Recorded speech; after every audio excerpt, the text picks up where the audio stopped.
Body parts. They've been selling body parts. That's old. That's not new. That's why black people don't like to go to hospitals. They go to get their toes clipped, their fingernails clipped, and they wake up and their foot's gone. They've been utilizing the organs of black people for years, the organs and the body parts and the members of African-American people, and that goes back to George Washington. There's a long-time myth that George Washington had wooden teeth. We've heard that myth growing up in school. The reality is George Washington did not have wooden teeth because common sense will tell you you can't put wood in your mouth, it gets wet, and wet wood is useless. What George Washington did, he had the teeth of his African slaves yanked out of their mouths, and he made dentures out of these teeth. And they're on display. His dentures are on display at museums right now. And that just goes to show the history of African people having our bodies mutilated and our members disfigured and mutilated for the betterment and benefit of the dominant society. In America, at least 2,500 black people go missing every year. At least. Never to be found again, not killed enough, you just don't find them again. Why doesn't that number ever go down? How can you constantly have the same amount of people? Are you trying to say the same killers go out and murder the same amount of people every year? No. Somebody is taking black people off the street. There's been stories on this. Kidnapped by the government. Kidnapped by organ traffickers. Drive-by shootings is organ stealing. I'm worth $50 million and I need a kidney. And you know, kidneys are pretty sensitive. You gotta find somebody who really got the kidney that matches yours. You think I'm gonna wait till somebody die for me to get one? If I don't get one soon, I'ma die. So guess what I'm gonna do? I'm gonna pay somebody to go research people. Okay, let's go look at all the black organ donors. Let's look at all the black people who got organ donor on their driver's license, which is why I'm not a friend of that. I say, if you wanna donate your organs, put it in your will. Say that if I die, this could go to my family, my relatives, my friends, or whomever. But when you put it on your license, I believe you make yourself a public target.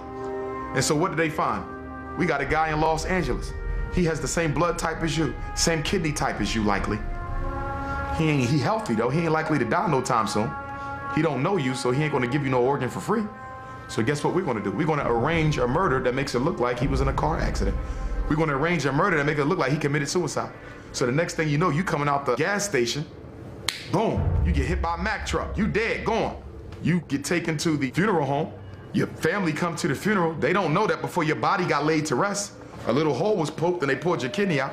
A lot of people don't know, when you get arrested or even when you get convicted, a lot of times law enforcement or police will swab your mouth for DNA. And now they have your DNA record on file, they have your genetic information on file.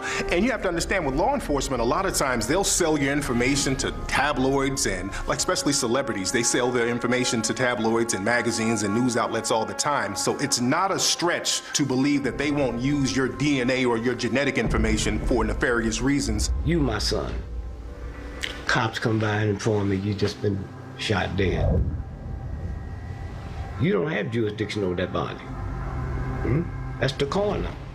You can't get that body till the coroner release you. So we'll get released, we go down and pick it up, and I see all these cuts and these stitches. I just thought they was doing a routine investigation, following the bed. I didn't know they took your organs. I'm under all this stress, my son is dead. Now you buried now, I can't dig you up because the court got the information. Most of those cases is organ stealing. It's been known for a long time, even back in slavery times, that black organs were considered superior genetically to other folks' organs. For example, whenever there's a transplant, okay, especially when rich folks get heart transplant, liver transplant, kidney transplant, they like white, they like black organs. We had a famous case in Pennsylvania, Governor Casey, who was one of the most racist governors who ever lived back in the late 80s, early 90s. He had a heart transplant. Guess whose heart they gave him? A black person's heart.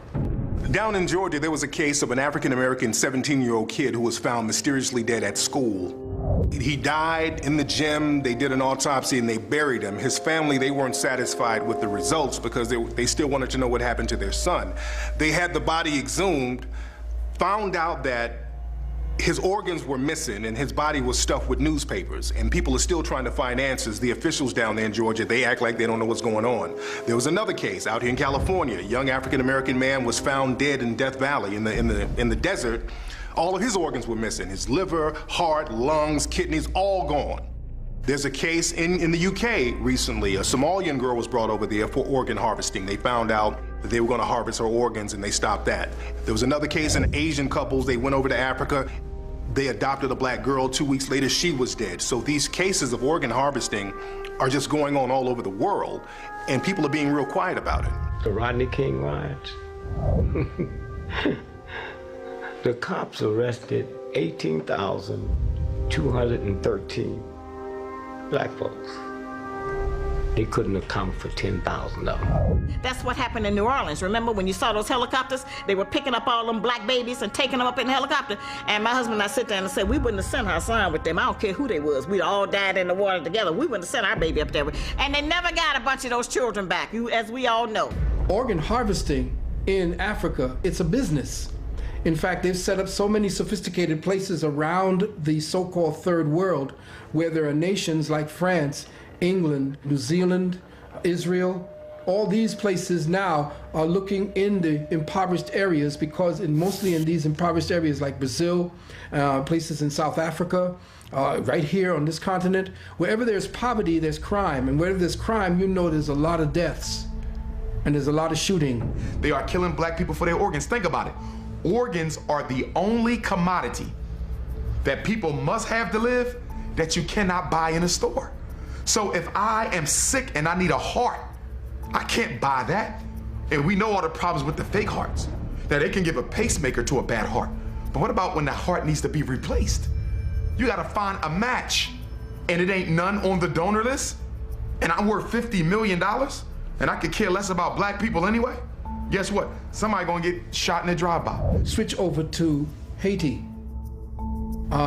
Jean Bellerive, at the time, he was the prime minister at the time when Haiti was hit with that earthquake that killed over 130,000 brothers and sisters down there in that island.